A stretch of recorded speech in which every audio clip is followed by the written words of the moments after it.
讲到风台杜苏芮过境台湾的时阵是透风落雨，造成南部地区这石屉、西瓜还个油来一寡农作物呢，拢有去损害到情形。台南市农业局目前统计，这农作物的损失超过320万，会继续和相关单位指接，也会注意这天气敢会搁再造成灾害。台南大内油来啊，长咧大出，毋过行入去园里，看到农民就算有加强风雨，透风太过去，油来啊嘛是规丛拢互渗甲倒去，油来啊嘛拢落甲规涂骹靠着伤。啊，那伫咧规日的石屉嘛已经差不多，搁等10外日就会当采收啊。毋过即摆风台扫过去，石屉拢落落来涂骹拍算去，到底损失偌济，也个会评估。因为你来你无够熟，咱也毋敢共采收啊，你一定要到甲。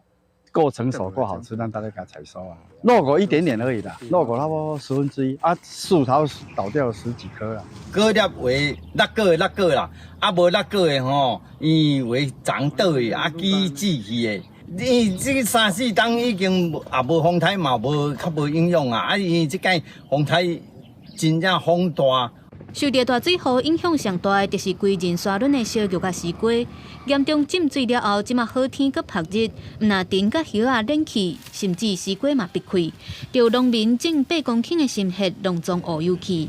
有啊，啊无法度啊，规区拢过啊，另外拢无办起来，去八价的啦。跟往年比起来，算是比较幸运哈，比较轻微一点哈。但是我们为了关心我们农民后续的一个农产的一个损失哈状况，所以说也特别嘱咐我们公所要注意后续延迟性的一个那个论果的情形。农业局表示，即届受到风灾损害范围有127.64公顷，损害程度是7%，等于是受损的面积有11.84公顷，损失的金额超过320万。所落来相关的单位嘛继续联络，必要时阵会启动会勘，继续关注天气的状况，抑佫有延后出现灾情的问题。记者综合报道。